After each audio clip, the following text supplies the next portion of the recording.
Shalom saudaraku yang Tuhan Yesus kasihi.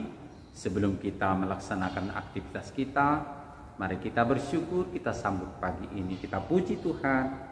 Kidung Jemaat 426, kita harus membawa berita.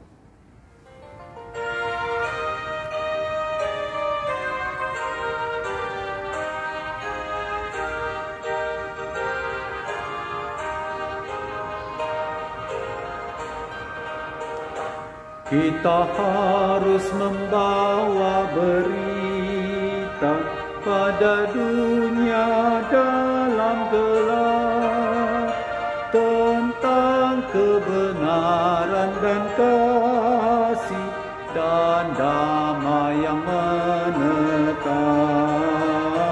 dan damai yang menetap. Karena gelap jadi remang pagi dan remang jadi siang terang, kuasa Kristus kan nyatalah, rahmani dan cemerlang. Kita berdoa. Terima kasih ya Allah Bapa di surga yang telah memberi kami keselamatan teristimewa dalam bangun kami di pagi ini. Terima kasih Bapa, kami percaya rancangan Tuhan adalah rancangan damai. Rencana-rencana Tuhan atas kami adalah rencana mulia. Kami percaya juga hari ini adalah anugerah yang akan kami terima. Ya Tuhan, persiapkanlah tubuh, roh, dan jiwa kami agar selalu seiring dengan kehendak-Mu. Dalam nama Yesus Kristus kami berdoa. Amin. Saudaraku, pembacaan firman Tuhan di pagi ini dari kitab Injil Yohanes pasal 5 ayat 44. Begini firman Tuhan.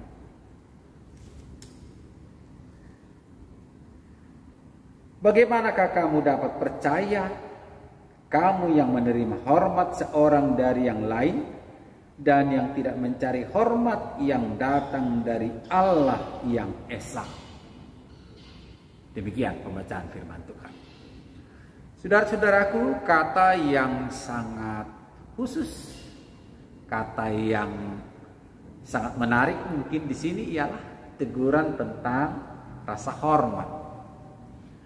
Nah, siapa kita yang tidak ingin mendapatkan rasa hormat? Artinya kebalikannya, saya pun sangat tidak setuju kalau ada orang yang menyepelekan orang. Dalam bahasa Batak, dileai, menjadi orang yang merlea katanya. Nah, ini menjadi orang yang terhormat. Prestasi hidup akan membuat orang semakin dihormati, semakin mendapat posisi, semakin bertambah-tambah dalam wibawanya. Dan banyak sekali segi kehidupan itu membuat kita mencapai prestasi kita. Dengan kehidupan sosial, di dunia belajar, di dunia persahabatan, kita bisa sangat mendapat tempat di hati orang. Dan tentu itu adalah jenjang-jenjang kehidupan yang bisa kita capai, kita dapatkan. Saudaraku, ada apa firman ini ketika kebersamaan Yesus dengan murid-muridnya mendapat teguran? Bahkan dikatakan, bagaimanakah kamu dapat percaya, kamu yang menerima hormat seorang dari yang lain dan yang tidak mencapai hormat yang datang dari Allah yang Esa? Benar, hormat yang datangnya dari Tuhan artinya harga diri. Orang terhormat yang datangnya dari Tuhan itulah yang sangat ideal. Ada saja dorongan-dorongan kepribadian seseorang membuat dia sangat ingin dihormati. Nah, menjadi orang yang sangat dihormati juga tidak salah. Yang menjadi salah, yang menjadi persoalan ialah bagaimanakah cara orang, apa yang diperbuat supaya dia mendapat kehormatan, supaya dia dihormati. Nah, firman Tuhan tentu ada indikatornya, ada ukurannya. Berjalan bersama Tuhan itu adalah berjalan bersama-sama dengan kabar surgawi, berita Injil keselamatan. Dan orang-orang yang berjalan bersama Tuhan Yesus itu, tanpa mereka sadari, oleh berita kebenaran Injil itu, mereka semakin dikenal, mereka semakin populer. Murid-murid itu bisa memberitakan tentang Yesus. Dan orang-orang yang melihat Yesus dengan murid-murid, maka di antara mereka pun bisa menjadi perhatian orang banyak. Saudara-saudaraku, apa yang terjadi waktu itulah di antara murid, terkesan ada persaingan. Ada yang mengejar yang lebih dekat dengan Tuhan, dengan harapan mereka lebih istimewa kalau lebih dekat dengan Tuhan Yesus Kristus. Saudara-saudaraku, tidak usah seperti itu. Menjadi hamba, menjadi orang yang dipercayakan oleh Tuhan dalam rangka berita kebenaran Injil, maka apa yang diharapkan oleh firman Tuhan ini, menjadi hormat itu atau menjadi orang terhormat itu otomatis akan terjadi apabila kita meneladani karya kasih Tuhan Yesus Kristus. Bisa kita ingat, bisa kita hayati, bisa kita telusuri lewat firman Tuhan. Mulai dari anak-anak, mari anak-anak remaja belajar dari Yesus bagaimana supaya mendapat penghormatan. Dia tekun, dia belajar, dia hargai, dan dia sangat dekat dengan orang tuanya. Demikian juga ketika Tuhan Yesus semakin beranjak, dia berdialog, dia berdiskusi, dia bertumbuh dalam pelajaran ilmu, tapi sekaligus bertumbuh dalam iman, sosialitasnya, akhlaknya. Semakin kita belajar tentang Yesus, maka tentu akan dibentuk pula bagaimana kita menjadi orang yang terhormat. Dan tentu sebagai orang dewasa, semakin bertambah-tambah mengenali kapasitas kepribadian ketika Tuhan Yesus itu berhadapkan ke tengah-tengah dunia ini. Maka dia tentu tidak ketinggalan dalam rangka membela segala kebaikan, membagi diri dengan orang lain. Dan ketika orang lain menginginkan sesuatu dari Tuhan Yesus Kristus, maka dia tidak pernah mengecewakan. Saudara-saudaraku, di tengah-tengah kehidupan kita, tentu Allah ingin justru menempatkan kita tetap berada pada rasa hormat, sekaligus menjadi orang terhormat di hadapan Tuhan. Karena dengan demikian, kita sebagai insan Tuhan akan selalu menjaga diri. Sebagaimana kita menjaga diri kita, kita terpanggil juga menjaga orang lain.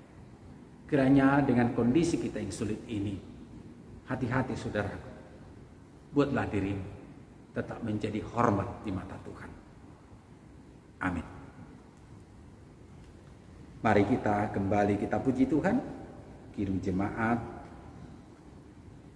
426 ayat yang ketiga.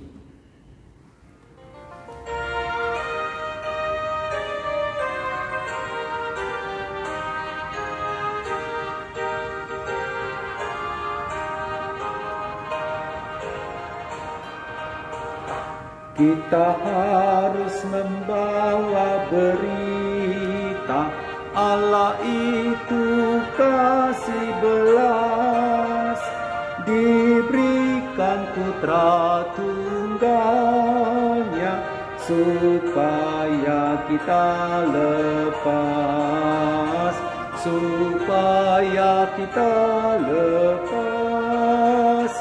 Karena gelap jadi remang pagi dan gelap jadi siang terang, kuasa Kristus kan nyatalah, rahmani dan cemerlang.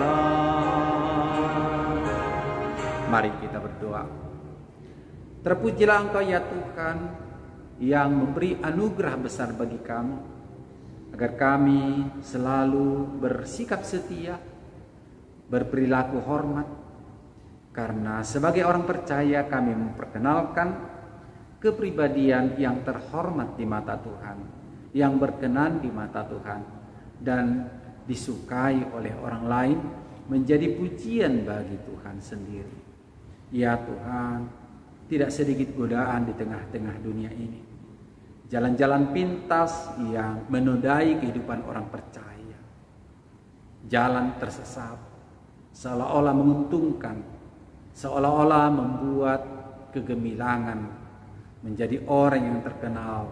Namun sesungguhnya orang percaya terpanggil harus bersikap hati-hati, karena tebusan Tuhan Yesus Kristus adalah mahal harganya. Anugerah pemberian Tuhan akan selalu menjadi harta yang mulia di hadapan Tuhan. Dan orang percaya telah menjadi orang yang telah dipilih menjadi ahli waris kerajaan surga yang penuh keagungan dan sangat terhormat. Tuhan, pada kesempatan ini kami mau membawa dalam doa anak-anak Tuhan, saudara-saudara kami, kebersamaan kami sebagai gereja dan warga masyarakat di tengah-tengah kesulitan sekarang.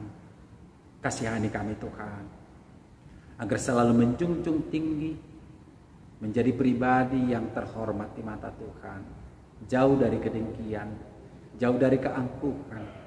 Sekalipun mungkin kami menjalani masa sulit, tetapi kami tetap yakin menjadi orang yang beriman, yang bersikap baik, bersikap hormat, dan berperilaku sopan kepada antara seorang dengan yang lain.